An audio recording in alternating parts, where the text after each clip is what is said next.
Hey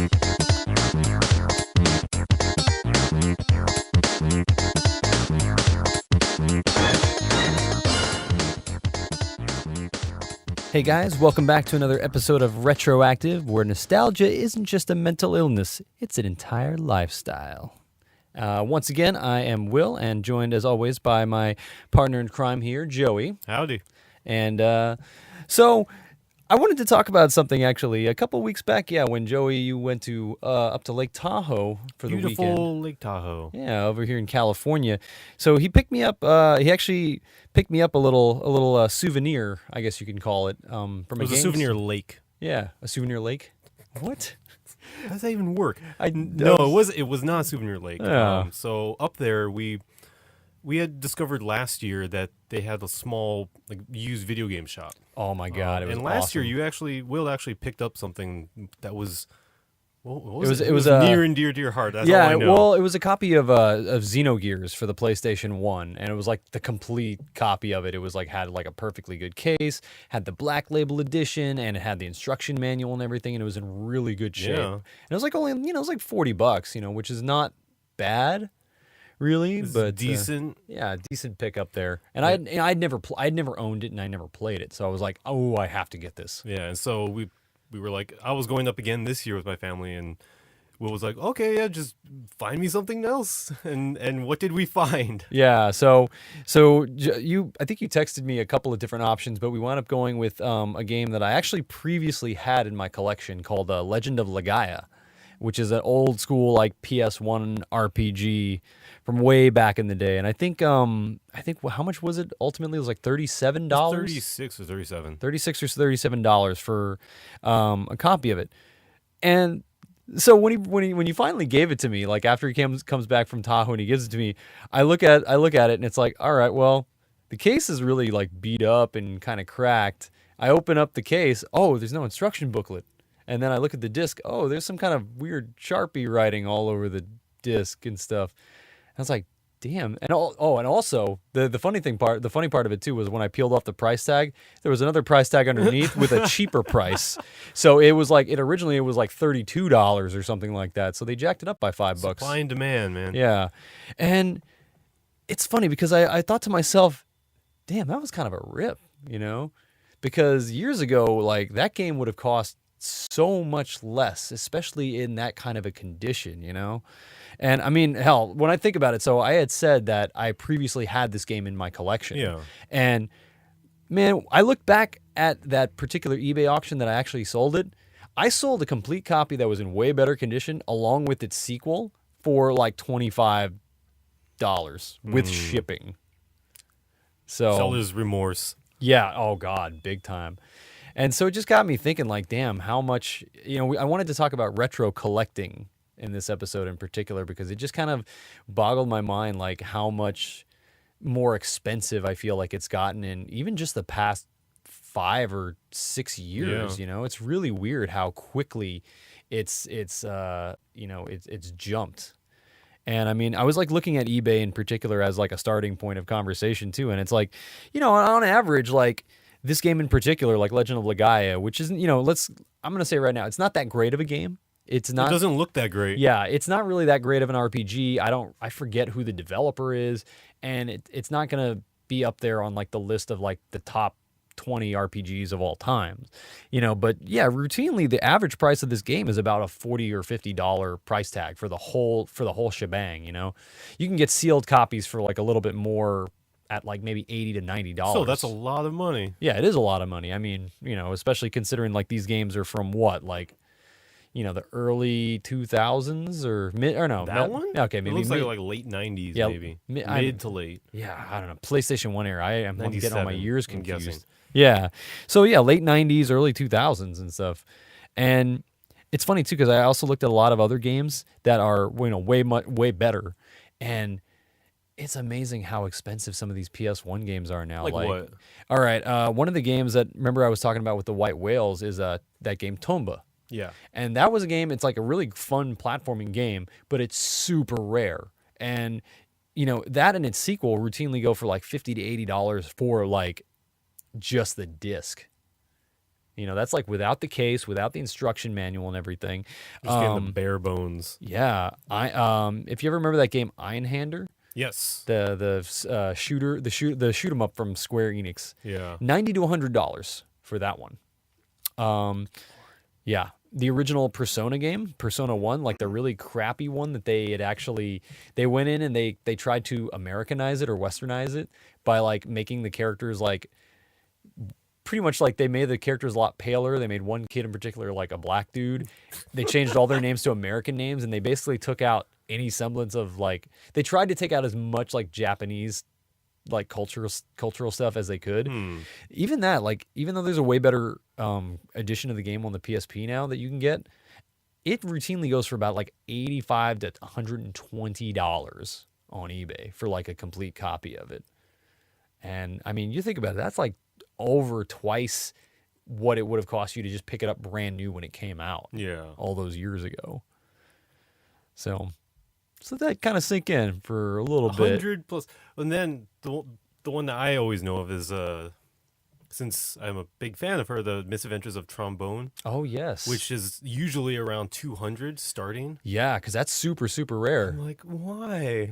I mean, when when we were up in Tahoe, they actually had a copy of that. Oh really? It was like, I think it was 200. It could have been more because it was like a full copy with the box and everything. Yeah, but good lord.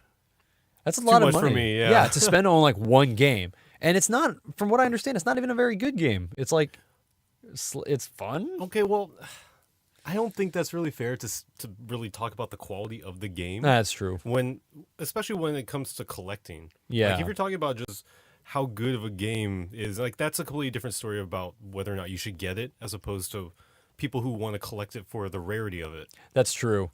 That's like, and that's one of the things too now that really kind of comes into play with the prices too, is just how rare these games are. Like a lot of these games from that era and from specific companies in particular, they had super small print runs. It's one of the reasons why like there are certain companies out there like Atlas and companies like Working Designs who used to make all of like the Lunar RPGs for the PlayStation and the Sega CD.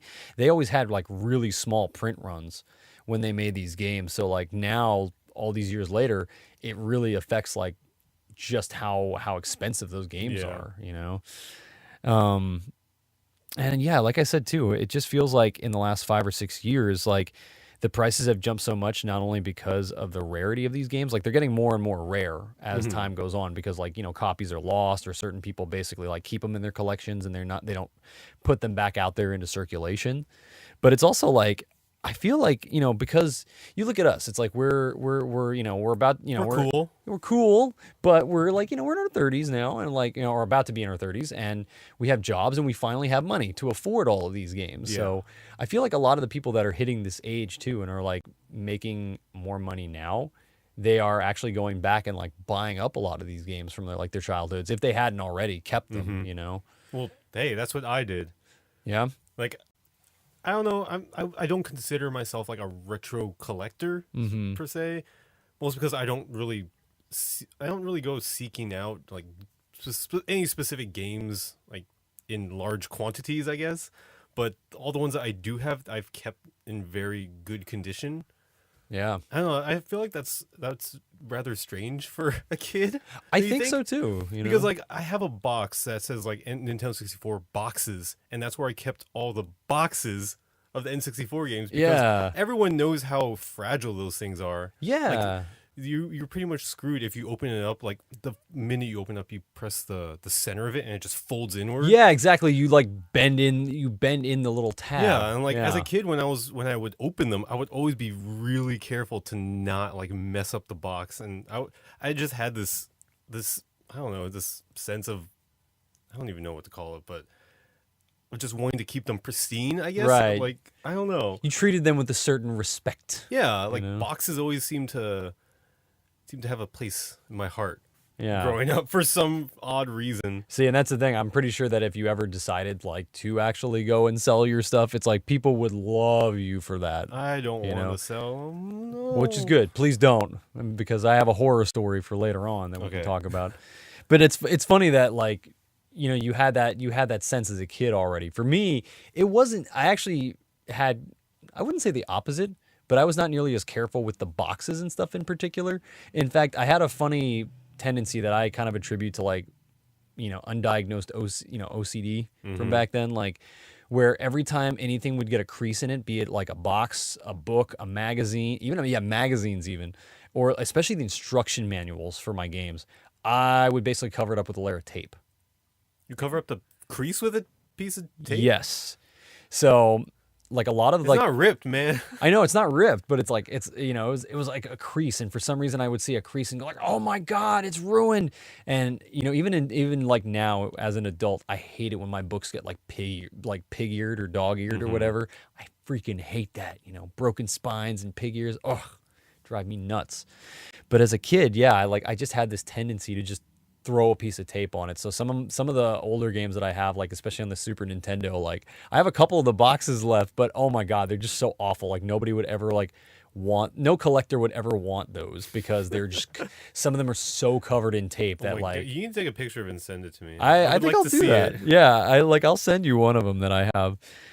But it's just really funny. Like I just never really had that sense as as a kid of protecting that sort of thing. And it hurts now to look back on it and go like, oh god, think about what you've done to yourself, what you've Yeah. done to these games. Yeah, and what sucks too sometimes is like when you get to that point where you're okay letting certain things go at the time, and then you have like a lot of remorse for it later on, like I did with Legend of Legaia, among a lot of other PS1 games that I got rid of, not even that long ago, a couple of years back, maybe like 4 years ago, and. Oh my god, hurts to think about that. Well, moving on. Yeah, we can cry about all our lost boxes of games. Yeah, I don't want to get too nostalgic here. But I guess a good segue from that is like, if all these like lost games are a problem, ones that we sell or just like are not worth much money anymore because we've lost the boxes. I guess going from there, do you think digital games are a good workaround for people that are trying to collect these things? See, that's always kind of the question then, right? Because like, I mean, part of the challenge of building these kind of collections, especially if you're somebody who just collects games for, say, for example, like I just only collect for a certain system. Yeah. But you want to collect all the games in that system. Like I know there are a lot of people out there who collect like they just want like every North American released Super Nintendo game, or like every game for the Sega Saturn or something like that. And yeah, the problem is obviously just other than the price and other than the rarity of certain games, and of course the competition, like space is a huge issue. Like, I mean, for people like us who live in a city like San Francisco, where we're renting, we're renting apartments, and not very big apartments, despite how much we pay per month. Good Lord. There's just the issue of like how much space you have for this sort of stuff. I know. I feel like collectors, the ones that you see like online who have these gigantic collections of just walls and walls of games, they probably own their own homes. Yeah. And so I think that's kind of necessary if you have the intention of having a big collection like that. Yeah. Like a lot of the people I follow on Instagram, there's a couple of retro collectors I follow on Instagram, and yeah, it's like you could definitely see like they have whole rooms dedicated to their collections, and their rooms are probably about as big as my entire apartment. And it's impressive, and I'm insanely envious of those people. But at the same time, too, when I think about just how much stuff that would be, and sometimes it does make me think that like going digital would be a better option, But I think there are also there are a lot of problems with going digital in particular as well. I mean, some of the cons, for example, are like the platform that you choose, like the platform where you get these games from. It's like, are they still? I mean, we could talk about like the legality of it first of all. With what do you mean the legality? We're talking like for certain older games, like for the 16-bit era or the 8-bit era. What the only way you can get a lot of those games are, if you download them like an emulator or a ROM. I don't think that's the only way. I think that's the simplest way and the cheapest way and the fastest way. But then downloading them, I don't think you're no longer, you aren't a collector anymore. Yeah. And Like when we're talking about game like retro collecting, that's like the act of going out and finding these games, like whether even if it is digitally, Yeah. at least you're going to somewhere instead of just finding a website to download them for free. yeah, like just downloading the entire It just feels like library. it's cheating that way. It does, yeah. I mean, there are the nice thing is though, it's like about like going digital is that there are a lot of avenues to do it. I mean, like every major like all the big three like Sony, Microsoft, and Nintendo, they all have their own online stores on their platforms, like on the PlayStation and the Xbox and the Wii U, and a lot of times they have the games available to download. I mean, and they're usually pretty cheap too. Like, I've been playing like some of those old Legend of Zelda games for the Game Boy that only cost me like, I think they had a sale the other month it only cost me like $2 each. Yeah. And I'd never owned those games before. So for me, like if I wanted to go out and buy like a copy of those, especially with like the box and with the case and the instructions, it would have cost me probably like, at the 40 at least. 40 at least, yeah. For like an old Game Boy game. The question that I have to ask you, I guess, is does it feel the same though? I've tried, it doesn't. Does playing it like off of a 3DS and after downloading it for a couple dollars and putting it onto a little SD card with a bunch of ones and zeros in there, is that the same as? No, that's not the same. It's not the same as having the physical cartridge that you stick in your Game Boy and you flip the switch. And it goes, ba-ding. That's the thing. Yeah, It doesn't feel the same. I will say that it does not. It's like there is something to be said about having that physical copy in your hand, and that's in my personal description of collecting is like having a physical copy of it. Yeah, I wouldn't say to someone who has like 15,000 Steam games, they're a games collector. No, they just have a lot of money. Well, it's also especially because like you think about about how you get a lot of that stuff as bulk. Like if you were to subscribe to like the Humble Monthly bundle, or like a Humble Bundle or Humble Monthly or something like that, or you just go on Steam sales and just like, all right, well, it's like I'm just gonna buy a bunch of games in order to like get achievements or something like that to get more free stuff. It just doesn't feel it's not the same. Yeah. Like in my opinion, no amount of digitalness, I guess, is going to make me feel any better about not having a copy to hold in my hands. Yeah. It's a difference between actually just like wanting to play like the game, just to have like said that you've played it or like beaten it, and then also wanting to actually own a copy of it. Yeah. I feel like I'm more of an owner than a player because I have so many games I haven't beaten before, but yeah, I know. I enjoy the act of having it. Yeah, like how many Zelda games do you have? A lot. And how many have you beaten? None. Exactly. Which is always funny to me. I'm always gonna like kind of poke at you for that. One day you'll beat one, and I'm just gonna be so amazed. Amazed. Okay, I think the one exception that I'll make for like digital copies, is special editions. Right. Most more specifically the ones that are offered usually not by the company itself, but by like a third party that they partner up with. For example, let me think. Oh, here's a good one. Hyper Light Drifter. Do you know that game? you were showing that to me, I think, the other month. So Hyper Light Drifter is a game that's like a hack and slash action game that's stylized after like the 8. It's like between 8 and 16-bit. Right. And one of their like the special edition that they partnered up with I Am 8-bit to produce was basically a Super Nintendo cartridge and box and manual and map, and you could the game is digital. It's not offered on any other platform other than like Steam or PS4 and Xbox. But if you spend like I think it was like maybe $50 or $60 for it, you get an actual physical copy with it. Yeah. That's pretty awesome, actually. When you showed that to me, I was like, "Damn, that's pretty cool." I know. No, hey, and the copy is also a neon blue color. Yeah. So I mean, come on.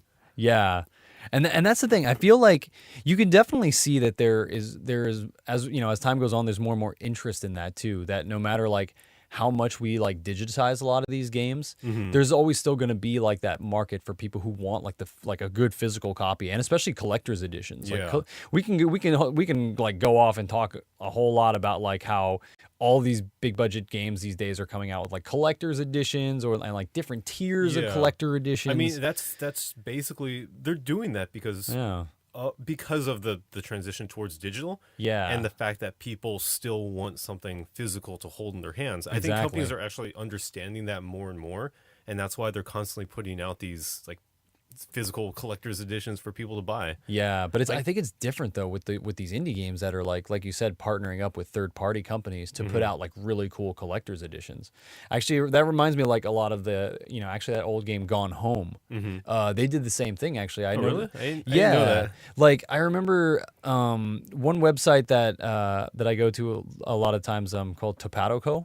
They do a lot of collaborative sales with like webcomic artists in particular, and writers, and they actually paired up with like the development team of Gone Home, and Gone Home actually like they put out a special edition that the box itself looks like a Super Nintendo box. It's like the exact same design. I didn't even know that. Yeah, and it comes with a whole bunch of like cool extras and everything. And there's no actual physical game in there, but I mean you get all the extras for it, which is really awesome.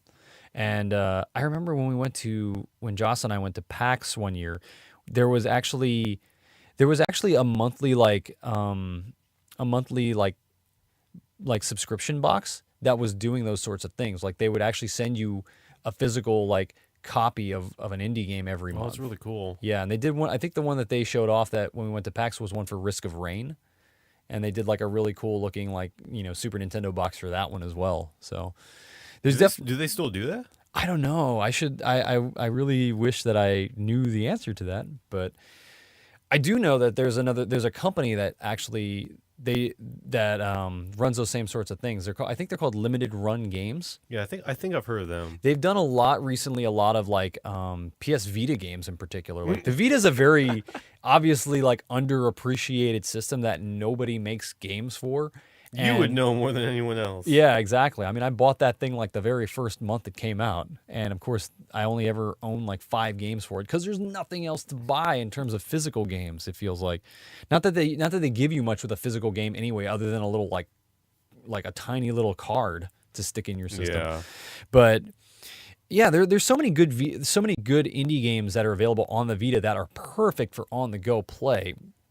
And yeah, that company Limited Run Games, they decided that they would partner up with a lot of these developers to put out a physical copy of it. I think they did like, what is it, Retro City Rampage or something like that. They did the new Oddworld game, Odd and Tasty. They put out a copy of that one. Among other things too, I saw like a copy of like some of the copies of these games available to purchase on Fangamer actually. Who's a really big like distributor of like mostly like T-shirts and art prints and things like that. But yeah, they've been selling a lot of their games on the website too, and they sell out like really fast because there are super limited print runs, like maybe like 2,000 to 3,000 copies only, like that, and that's it too. I don't think they go back and they do another print run of those. You either get them now or lose your chance forever. Yeah. Okay, so one of the things I wanted to ask you is, as far as special editions go, what do you think are some of like the best ones that you've seen? The best special editions? I guess best offerings to go along with the special editions. Oh man, I mean, that's hard to say, to be honest. Like, I mean, are you talking current like even contemporary games and stuff? Yeah, I guess. Yeah, I mean, I don't know, because like, I don't really go in for a lot of special editions. And that, typically it's like I'm okay just buying the game itself and going without the special edition stuff. But usually when I do buy them, they're only for games and series that I really love. Like, I mean, I'm trying to think of like some of the ones in the past that I bought. I bought the Fallout one, obviously, for Fallout 4, the one that came with the Pip-Boy. That, I gotta say, that is probably one of the better ones that I've ever seen. Even if the Pip-Boy itself is like, it's not okay. All that great. Yeah, it's okay. They're releasing a much better version of it for like $300. But I got to say, that was a pretty sweet It's like a offer. good idea. Yeah, definitely. Having something that really kind of like is not really also just there to sit on your shelf and look pretty, but you literally can use that thing. Yeah. You can stick your phone in it and actually download the app for the game and literally use it in the game while you're playing it. That's awesome. So I don't know. I mean, stuff like that, I really appreciate physical bonuses. More so than like say DLC. Mm-hmm. There are a lot of like special editions we talked about DLC a long time ago, and that's one of the things that a lot of quote unquote special editions do is that they'll have a day one edition of a game that the only difference is that they give you a bunch of DLC that you can use right off the bat to, As opposed to waiting yeah, however many months for it to come out. and then just for the paying public. for it.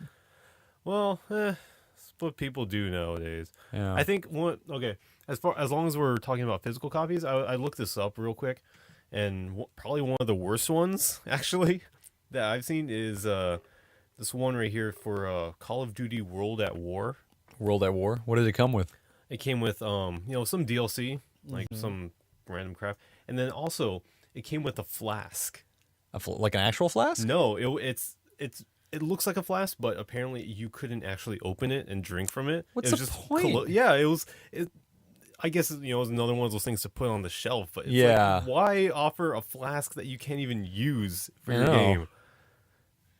It's like giving some kind of like pint glass and then telling people, oh, you can't use this because it's lined with poison. Yeah, it's all the chemicals that are. Yeah, in it. it's But lined with come on, chems. like stuff like that is just. It just doesn't look good. Yeah. It for the most part, it seems like a lot of the people that are making really nice ones, they tend to be like those independent developers and all the ones that are partnering up with like actual, like, I don't know, just smaller art studios like I Am 8-Bit, for example. Yeah. Yeah, like they seem to really care about the quality in which the special editions are made, and it's really nice. Yeah. And that's the thing is because I think a lot of those kind of developers they're more in tune with with their communities and they know like what what the community wants like a lot more of the time than these big budget like titles. I remember another collector's edition. I'm pretty sure I'm remembering it. I think it was for Dead Island. Like the sequel to it or something like that, or the DLC that was coming out. They released some sort of like a special edition, which I think it had like the zombified like bust of some like zombie lady or something. I think it was literally not even the head. It was just like from like the belly button up to the neck. What? Why? I have no idea. Did it have arms? I don't think so. It was just kind of like a statue though. It was like a bust of like of a zombie lady, and that was it. That's like the collectible that comes with it, and it's like that's not exactly something you want to show up on your shelf, I'd imagine. For some people, Yeah. it is. Well, wasn't there like a mouse pad made for a certain game that has just like the boobs as the wrist rest? Oh, yeah, probably for like one of those anime I've, games. Yeah, I've seen it before. I just forget which game it was. Hyperdimension Neptunia, maybe. Yeah, possibly. Not that I've ever played that game before or that series. No, but really, I haven't played that before. Sure. It's funny too, talking about some of these really cool collector's editions. It also reminds me too that there are alternatives too to like going digital, even for some of these really older games too, like the Super Nintendo ones, for example.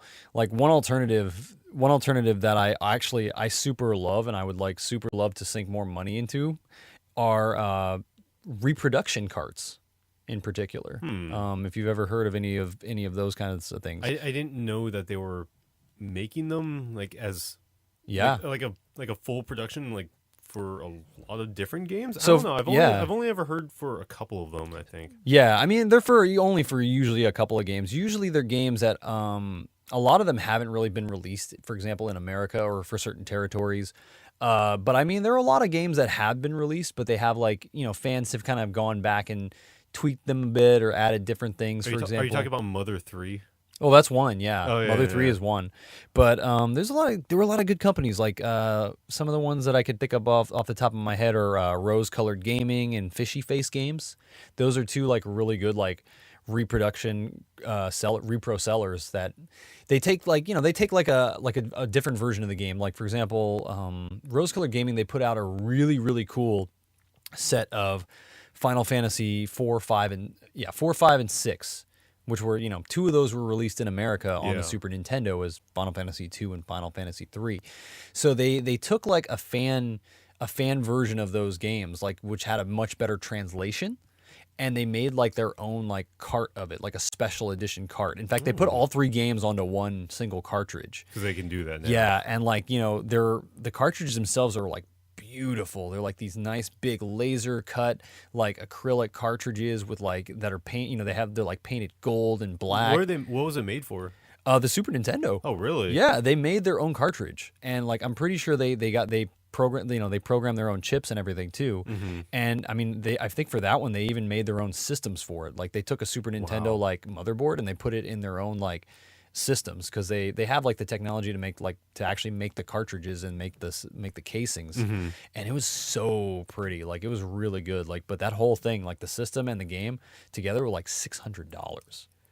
But it's super limited because they're like handmade, you know, they're made by the team at like Rose Colored Gaming, and it's like that's like a super collector's item right there, you know. And I actually have one reproduction cart that I bought. Actually, I bought it a couple of years back when we were first starting. We were first starting our channel Sakaya on YouTube, and I wanted to do a playthrough of it. So what it is, it's actually a game called Tales of Fantasia for the Super Nintendo.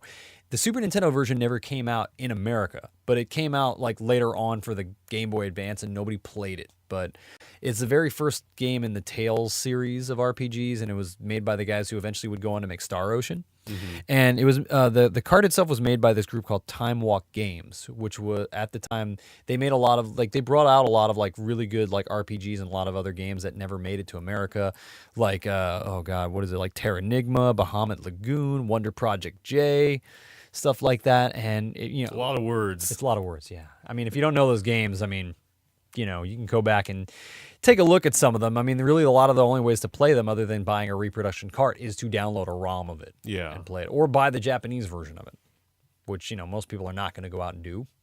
But yeah, it's like what sucked about Time Walk Games is like right after I got that cartridge, they went at it. They got a cease and desist from like one of the companies whose games they were reproducing. Well, it's a good thing that you got it when you did. Yeah, really, because now you go online, those Time Walk Games. They're even more expensive. Time to go sell them, right? They were already like $100 per cartridge with the box and the instructions and everything too. And that's another thing a lot of the times about these games is that these companies, they make the boxes and they make the instruction manuals and they make them in the style of like the systems. Yeah. Which is awesome. It's awesome to see that. But yeah. So do you think these like not just the reproduction or anything, but like kind of all these special physical copies of games that are being produced by all these different companies, do you think those are like the last bastion of physical copies at all? Yeah, I think so. To be honest with you, because if you look at where like we're going with games today, it seems like a lot of the companies, they want to move towards going digital only. Because you look at what you get when you buy a brand new PS4 game or like, you know, or like an Xbox One game. What do you get? You know, you open it up and what is it? Usually it's just disc. Yeah. And then maybe like a little flyer for another game. Yeah. Or whatever, or download code for their DLC. Yeah, but you don't get like no nice big instruction manual. Half the time the cases now, because they're like the recycle, you know, the cases that have like the little recycle logo in it. Yeah, so there's a lot of plastic missing. Like it doesn't feel as I get it that they're trying to, you know, save on plastic, but it just doesn't feel as substantial anymore. Yeah. Like it doesn't. When I hold a copy of a game in my hands, I want to feel the weight of it. Right. You know, it makes it feel like more than just a game. Yeah, especially a game that you just probably spent like what $60 on right there. Yeah, I know. You know? And okay, for example, sometimes you won't even get anything in there.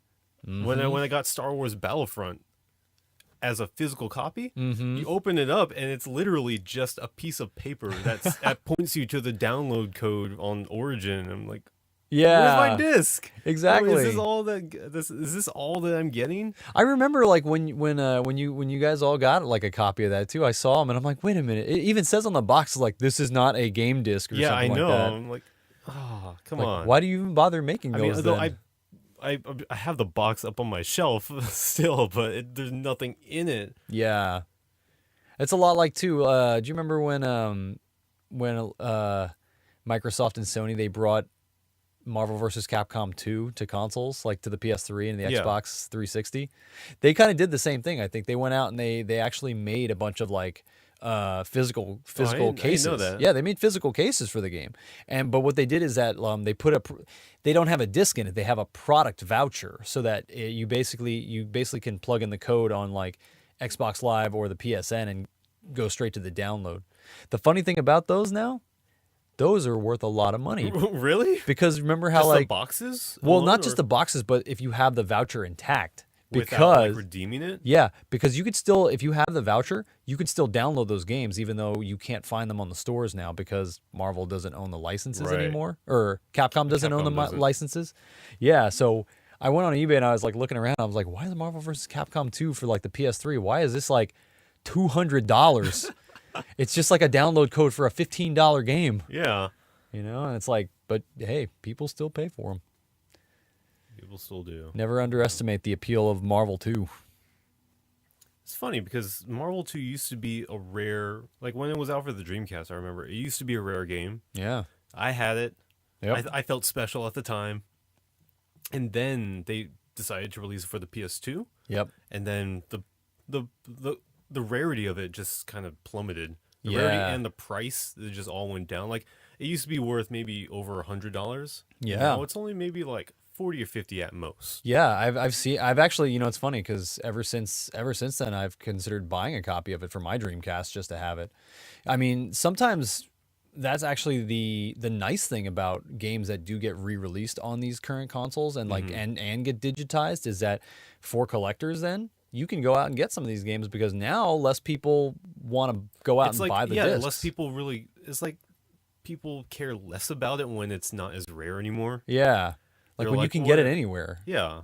Yeah. It was like with, I remember with like Ico and Shadow of the Colossus. Not that they were ever really, I mean, especially Shadow of the Colossus, not like they were ever really rare games on the PS2. But I remember like when I got a copy of the original Ico on my PS2, I think I got it online for like $5 because, you know, the collection had come out for the PS3 and already. And yeah, it just goes to show you sometimes like the re-releases do help because if you want the original copies of the games, then, you know, usually the price goes down. So if you're a collector, you kind of wait for those. Yeah. Those are always good. I think maybe the lone exception so far that I've seen is Suikoden 2. Why? That's one of the rarest like PS1 RPGs like that you can get. And not only that, but it's also one of the best ever on that system. And they actually just released that, I think, on like the PlayStation Network to download. You know, maybe like 3-4 months ago, maybe a little bit longer. I might be getting the time on that wrong, but the price of that just is not going down still. It's still probably like a complete copy will run you $120. Yeah. Yeah.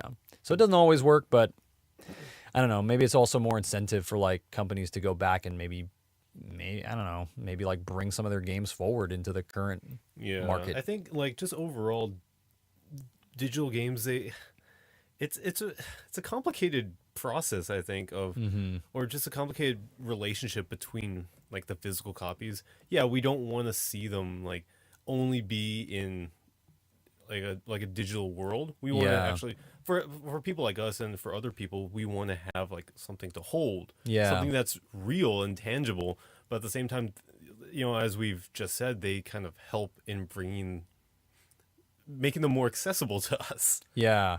And sometimes that's Like like accessibility. both in the sense that we can more easily buy and purchase them, and also once they release them, the physical copies become cheaper. Yeah. You know, it goes both ways, which is it's a little like polarizing, I think. Yeah. Because I enjoy like having games like for the convenience at least on Steam and on the computer just to play them if I want it. But if I want like an actual copy, I would like to have that copy in my hands. Have you felt like well, how do you feel about that too? Like in terms of games that are, you know, released also digitally and physically. Have you Like at the same time? Yeah, like do you find yourself nowadays more like still going for the digital copies? Usually, yeah. Yeah. I mean, for new releases, usually, unless, you know, like I said, there's a collector's edition that that looks really nice and I would really want that, then I'll go for that. But, you know, just the convenience of having it like on digital is nicer. Yeah. Because we're talking about retro collecting here, which is the old games that we want to actually hold. Because, That's true, yeah. you know, if we're being honest, I don't really consider like disc games to be as fun to collect as cartridges. Okay. Like that's just me though. Yeah, so you wouldn't consider like you wouldn't want to talk about like the original Xbox or the PS2 in this No, case, I don't or care about those. so you're talking specifically like the older, like maybe 16-bit era, Yeah, 8, yeah. 16, Or even and then- N64. Yeah, just Yeah. anything with a cartridge. That's what I like to have in my hands.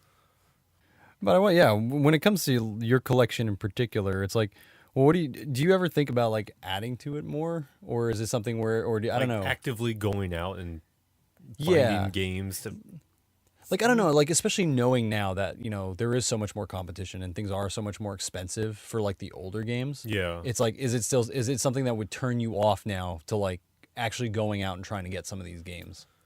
I feel like if it's convenient for me, then I'll do it. Mm-hmm. If I'm like, if it's there, and I'll be like, okay, yeah, sure, give Yeah. that to me. But I don't know. There's something about just actively searching for some of these games and trying to find like especially a box copy as Yeah. well. Like those can be really expensive, and it's just as it stands right now, I'm not that much into collecting to want to spend like upwards of $80 to $100 for a single game. Right. At least not yet. I'll probably get there someday, but not right now. You'll have that midlife crisis Yeah. eventually. And then if it's a game that I have just wanted to play, for example, like Mischief Makers, which I Yeah. still, by the way, have not gotten around to. I know. Now you own a copy of Yeah, it, though. and if it's something like that, then I'll try it out if it's cheap enough. Like I don't think it's necessary to have a box copy of those Yeah. kinds of games, but they're still nice to have in my collection, I think. I like how you also I should have still- gotten that yeah. copy of Bebe's Kids, by the way. Baby's I Kids. should have done it. Yeah. I'd almost see. I always never remember that you actually don't own that game. I don't. Yeah, because we played it before, but I guess it was not a physical copy of it. Nope. Well, I guess from there, we can move on to our final round Final round. Final round. because I have a little bit of a question then for you for our final round. We're going to talk about certain games then. I want to know what are some of the highlights from your collection and mine, but I want to ask you first. So what are some of your highlights from your collection out of what you Highlights. have? Like what are some of your most prized carts or discs or systems or or special edition whatever? What do you got, Joey? Special editions? Oh man, I don't think I have many. Mm-hmm. Good lord. I gotta think about this. Hold on. All right. Let me bring out the box. Actually. All right. All right. I got my big ass box of N64 games here, which it's not complete. There are still some games that I own where the box is just lost forever. But let's see. It's very impressive though. I'm like looking at it right now going like, wow. Those are in good condition. All right. Also, I have a few Super Nintendo games. So Super Nintendo didn't survive nearly as well. Yeah. What As you got there though? Final Goof 64 Troops, Turtles in Time, Tetris Attack. Yeah. Your favorite game? All right. Let's see. Probably out of all of these, I would point to the 2 copies of Zelda: Ocarina of Time Yep. that I own, but or I have the boxes of, but I don't own the game. Wait, you don't have the cartridge? I think I have 1 cartridge, but these boxes aren't from either of them. Oh. Are those not even yours? No, I have no idea who they belong to. They are in Oh, very what nice else? shape though. This is probably my favorite box right here. The Banjo-Tooie box. Banjo-Tooie, yeah. Look at this. Look at that. Wow. It's so beautiful. Oh my god, this is like pristine. This like feels brand new actually. I know. I remember that feel too. Like feel of like cardboard. I think what helped is that when I had an N64, Mm-hmm. I had a little cartridge holder that acted as a little. I don't know if you ever saw them, but it's like a little tray that Oh pulls yeah, out. the pull-out tray. Yeah, so I just stuck them all in there like right when I got them, and I put the boxes away like this. Yeah, see that helped a lot. I mean, those boxes are in like I see you have Pokemon Stadium in there, and like Well, I okay, remember when Pokemon I sold it, Sta- that was beat The up. Pokemon Stadium box is not going to go anywhere. It's made of like hard cardboard. Yeah, but even so, mine was beat up just from like opening and closing it a ton Oh, yeah, of look at times. this! Look at this mint controller pack box. Ooh, Look at that. wow. See, you could display all these on your shelf. I know. I just, like I said, I don't have any room for these. That's true. That's why they're N64 in a games. box in the closet, just like us. But yeah, there's. It still surprises me, like just how good of a condition I've kept a lot of these in. Pokemon Puzzle League. Look at that. Yeah. It's like. Okay, so out of all of these games, this one is probably the strangest. the strangest because I have a mint inbox or complete inbox copy of Worms Armageddon that I got like when it first came out because the game was cool. Yeah. And for some reason nowadays it's worth like upwards of $200 Wow. for like a box copy. If you want the cartridge, it's maybe only $100. Yeah. Still, even that is like that's quite a bit for just a cartridge. It's like one of those games that you don't. It's just really unassuming at first. But Yeah. then you realize that people love it and it's rare for some reason. Yeah. I mean, I'm assuming they just had a really small print run of it. Yeah, and it's funny that because we just talked about how digital games kind of drive the price down for Right. a lot of older games. It didn't do that for this. The Worms has been released on countless consoles since then, Yeah. and like you can buy on Steam for like $5, but this one for some reason is still worth a lot of money. Yeah. I And don't can't get it. understand why. I don't get it. Yeah. I mean, it's because Worms is a fun game and all, but it's like, well, it's Worms. It's like playing Lemmings, I feel like honestly, like the N64 has a lot of people kind of coveting their games. Yeah, I think so too. Like more than a lot of other systems, like more than I feel anything recent, and I don't know, maybe even more than the Super Nintendo right now. I think so too. Like there, obviously, there is a market for like retro games, and I feel like it ebbs and flows with whatever people are interested in. I guess Yeah. Like people our age, they're and maybe even a little bit younger. Like they remember, like they covet like the N64 games now more than ever. I think. I think so too. I mean, even for us too, like growing up, like, I mean, we were like, in what, middle school or something when those games were popular. But still, I mean, I feel like that was a time for us, like when we had really great gaming experiences, mainly I think because of like the multiplayer games and stuff too. Like those were the games you had fun with your friends, and that's what you remember like from growing up in your growing up and like parts of your childhood is like you remember the friendships and stuff. Like you remember all those nights playing like GoldenEye, like on 4-player mode and stuff, or all those times you played Mario Party. Yeah. Or the original Smash Brothers and stuff. And I think that I think you're right that like the people who do collect for the N64, they are like really enthusiastic about collecting for it. They love it Yeah. because of the game, not just because of like I don't know, just any other reason. Yeah. It's just like I mean, it's possible too. Like, actually, I think Nintendo collectors in general are like, I they're think way that's- more that's enthusiastic. probably Yeah. the thing. You can't say that maybe like a Rockstar Games collector is going to be as enthusiastic about Yeah. their games. I mean, I see there are a lot of like really cool like Instagram people that are that have really great personalities, and they're really good at like they're really good at showing off like their collections and stuff. But I feel like a lot of times, it's those people who collect for Nintendo systems in general that like they really have a lot of like really like outstanding personalities and really great like really great Instagrams and stuff, and oftentimes really great YouTube channels. Like they stand out more so than somebody who collects games for like every system. Like I just want to collect every single video game ever. That's not going to happen. Yeah. Oh, Perfect Dark. Oh yes, we played that for the channel. Not this copy though. Oh yeah, we played the Xbox one. Oh okay. Well, that's certainly, man. Yeah, those are certainly Just one real quick thing. Yeah. The worst condition any of these boxes are in is the one that I never owned, the Jet Force Gemini. Yeah. Which I got off of eBay for like $15.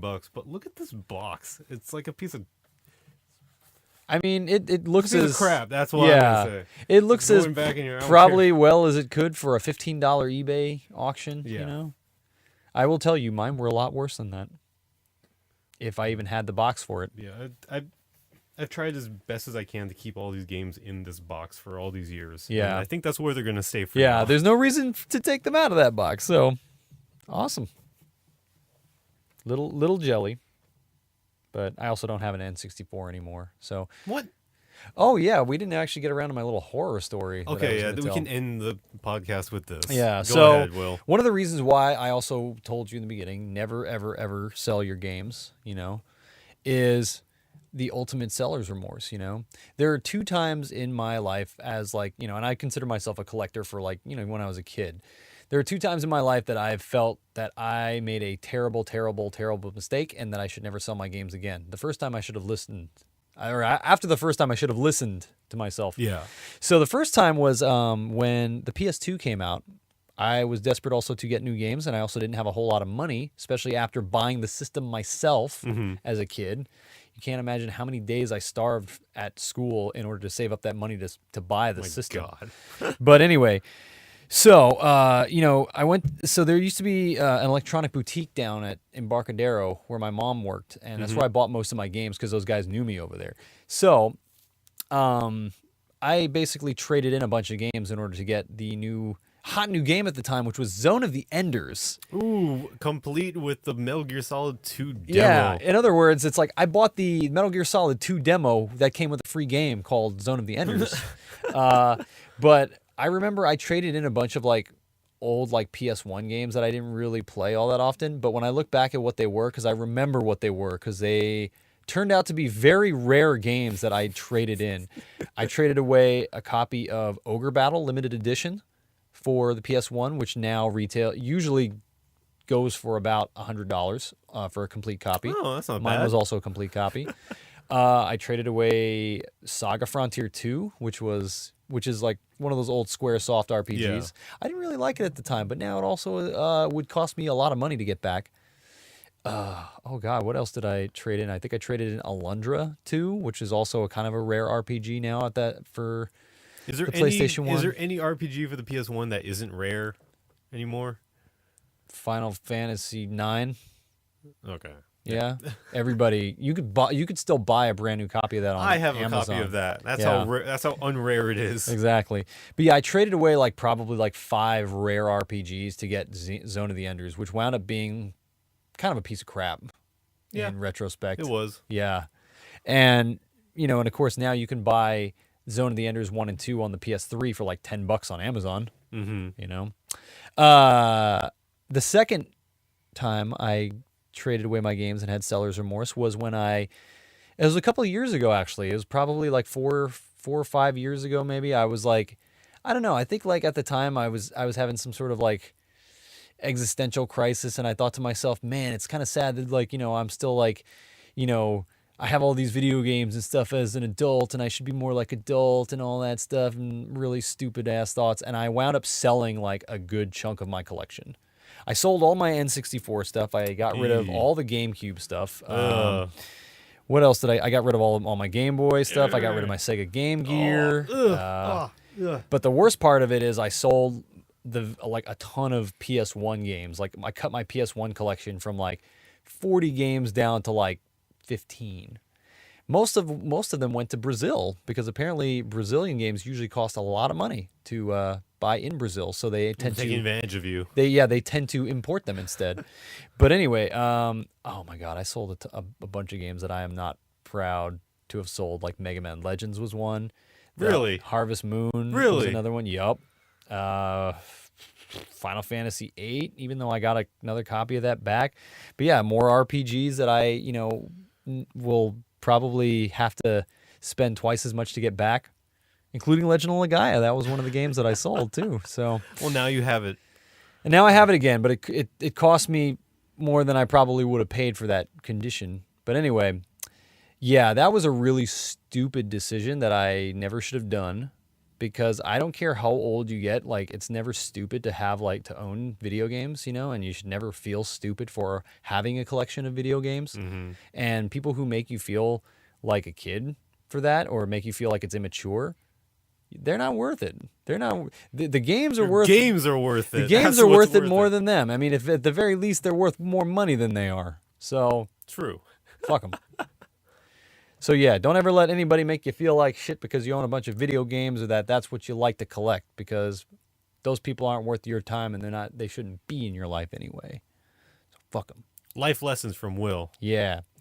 So I'm glad to have a very loving girlfriend who, is just as nerdy about these kind of things and just as nerdy about games as I am. I mean, she has like all of her old like Sega Saturn games and Super Nintendo games, which is awesome. So when I told her, don't you ever get rid of those. You should keep all of those.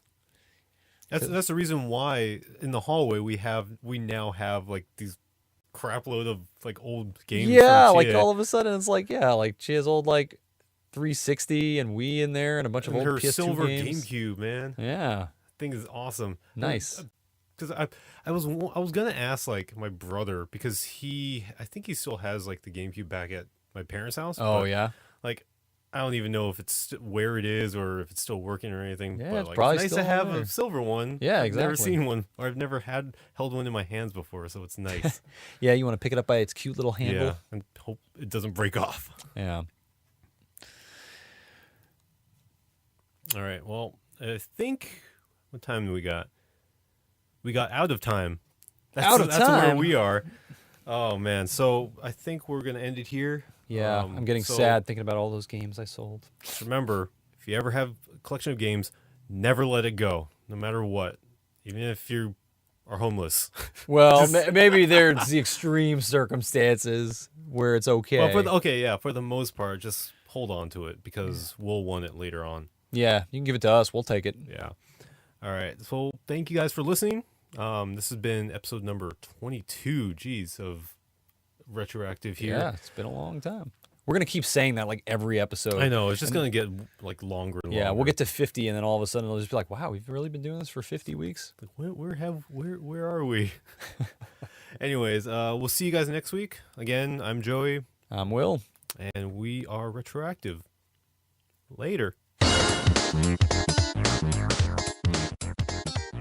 Hey guys, as always, thanks so much for listening into this episode of RetroActive. If you enjoyed the podcast and want to hear more, please don't hesitate to subscribe to us on iTunes and YouTube. And while you're at it, hit that like button, if there is one, and leave us a comment to let us know your thoughts. We promise we'll read it. We're also on social media. You can check us out at Facebook under RetroActive Podcast, Instagram as retro.active, or Twitter as _retroactive. Yeah, we really couldn't get the same name on any of those things, but, oh well. We'll catch you next week.